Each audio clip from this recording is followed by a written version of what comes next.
Hey everyone, so in today's video I'm going to be talking about the most common mistakes that non-native English speakers make. So number one is confusing the different tenses. So I find this especially common when it comes to past tense in a sentence. I will first give the incorrect form and I will give the correct form. For example, if you wanted to say she were ready, that doesn't make sense. Were is the wrong conjugative form of it. So you would say she was, first of all, because it is it's singular and it is third person. So you would say she was.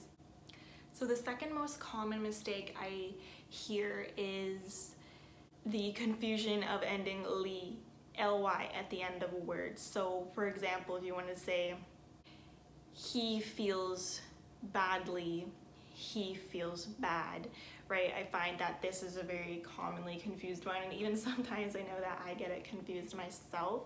So it really depends on which pronoun you're using. So if you even wanted to say I felt bad, that's correct.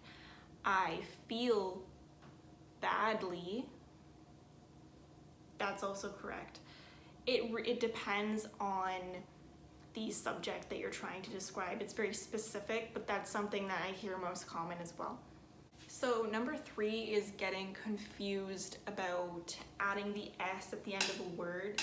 So not to show possession, however, just to simply add the S. So for example, the incorrect form would be, it doesn't sound good. So that doesn't make sense because in negative form you can't put the S at the end of sound. You would have to say, it does not sound good. If it is in affirmative form, so in the positive form, it would be, it sounds good. So they're basically the opposite of each other, and it also depends on which pronoun you're using. For example, I sound good. I don't sound good. So when you use I, it doesn't matter if it's positive or negative form, it still does not include the S. So it can be very confusing. Number four is getting confused the way to express quantity in a sentence. So for example, everyone was there, less me. So the correct form of that would be to say everyone was there except for me.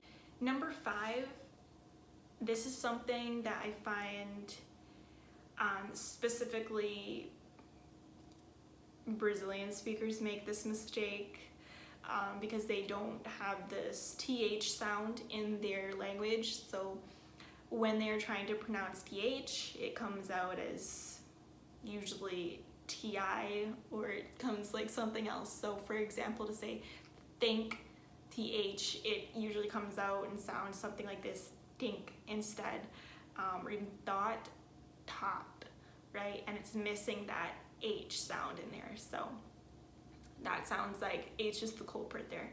So that is the end of today's lesson, and I hope you like this video. If you want more content, please like this video and subscribe. I'll see you in my next video. Bye guys.